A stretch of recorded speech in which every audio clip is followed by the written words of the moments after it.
নমস্কার বন্ধুরা, অবশেষে দীর্ঘ প্রতীক্ষার অবসান হতে চলেছে। আপনি কি ইন্ডিয়া যাওয়ার জন্য পাসপোর্ট হাতে নিয়ে বসে আছেন? তাহলে আপনার জন্য রয়েছে বছরের সবচেয়ে বড় ব্রেকিং নিউজ। ভারতীয় হাই কমিশনারের নতুন সিদ্ধান্তে আগামী ২০ এপ্রিল থেকে বাংলাদেশিদের জন্য ট্যুরিস্ট ভিসা প্রক্রিয়ায় আসতে চলেছে আমূল পরিবর্তন। কিন্তু সাবধান, এই খুশির খবরের আড়ালে লুকিয়ে আছে কিছু কঠিন শর্ত।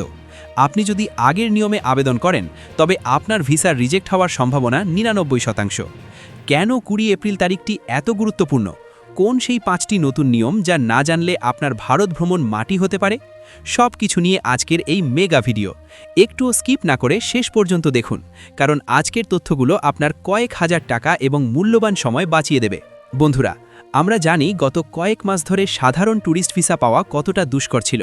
তবে সম্প্রতি দুই দেশের উচ্চ পর্যায়ের কূটনৈতিক বৈঠকের পর ভারতীয় হাই কমিশনার একটি নতুন রোডম্যাপ ঘোষণা করেছেন। ২০ এপ্রিল থেকে ভিসা সেন্টারগুলোতে আইভ্যাক ট্যুরিস্ট ভিসার জন্য বিশেষ স্লট এবং অতিরিক্ত কাউন্টার খোলার কথা বলা হচ্ছে। মূলত পর্যটন মৌসুম এবং মানুষের ভোগান্তি কমাতে এই উদ্যোগ নেওয়া হয়েছে। তবে হাই কমিশনার স্পষ্ট জানিয়েছেন, ভিসা সবার জন্য সহজ হবে, তবে যাচাই বাছাই হবে আগের চেয়েও কঠোর।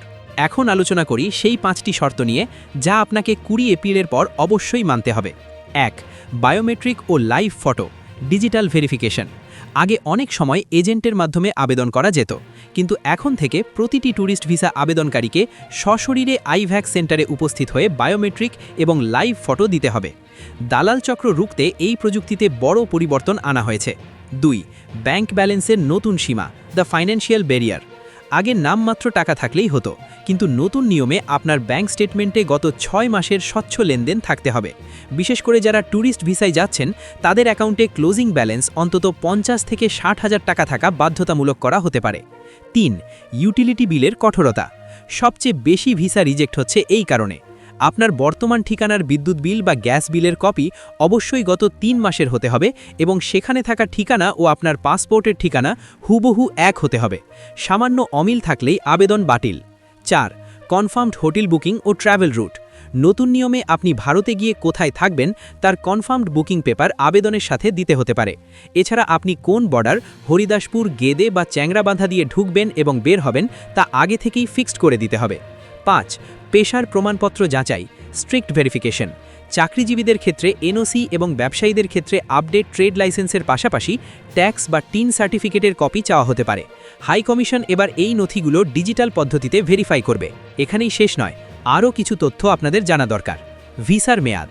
২০ এপ্রিল থেকে যারা ভিসা পাবেন, তাদের প্রাথমিক অবস্থায় ৩ থেকে ৬ মাসের সিঙ্গেল এন্ট্রি বা ডাবল এন্ট্রি ভিসা দেওয়ার সম্ভাবনা বেশি। মাল্টিপল ভিসার ক্ষেত্রে যাচাই বাছাই আরও বাড়বে। ই ভিসা আপডেট। যারা দ্রুত ভিসা পেতে চান, তাদের জন্য ই ভিসা পোর্টালটি আরও আধুনিক করা হচ্ছে। তবে মনে রাখবেন, ই ভিসার ফি সাধারণ ভিসার চেয়ে কিছুটা বেশি।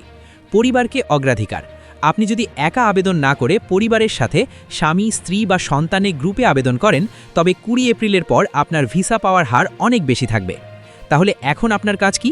১. এখনই আপনার পাসপোর্টের মেয়াদ দেখে নিন, অন্তত ৬ মাস থাকতে হবে। ২. গত ৪ মাসের ব্যাংক স্টেটমেন্ট আজই আপডেট করুন। ৩. ইউটিলিটি বিলের সাথে পাসপোর্টের ঠিকানার কোনো গরমিল থাকলে তা এখনই ঠিক করার ব্যবস্থা নিন। ৪. কোনো দালালের প্রলোভনে পড়ে আগাম টাকা দেবেন না। বন্ধুরা, ২০ এপ্রিলের এই নতুন নিয়মগুলো আমাদের পর্যটকদের জন্যই করা হয়েছে, যাতে প্রকৃত ভ্রমণকারীরা কোনো ঝামেলা ছাড়া ভিসা পান। ভারত আমাদের বন্ধুত্বপূর্ণ দেশ, আর ভ্রমণ হোক আনন্দদায়ক। আজকের এই ভিডিওটি আপনার কেমন লেগেছে এবং আপনি কোন বর্ডার দিয়ে ইন্ডিয়া যেতে চান তা কমেন্টে আমাদের অবশ্যই জানান। ইন্ডিয়ান ভিসা নিয়ে নতুন কোনো ঘোষণা আসা মাত্রই আমি আপনাদের জানিয়ে দেব, তাই দেরি না করে এখনই আমাদের চ্যানেলটি সাবস্ক্রাইব করে রাখুন এবং পাশের বেল আইকনটি বাজিয়ে দিন। ভিডিওটি শেয়ার করে আপনার বন্ধুদেরও জানিয়ে দিন। দেখা হচ্ছে পরবর্তী ভিডিওতে। ধন্যবাদ।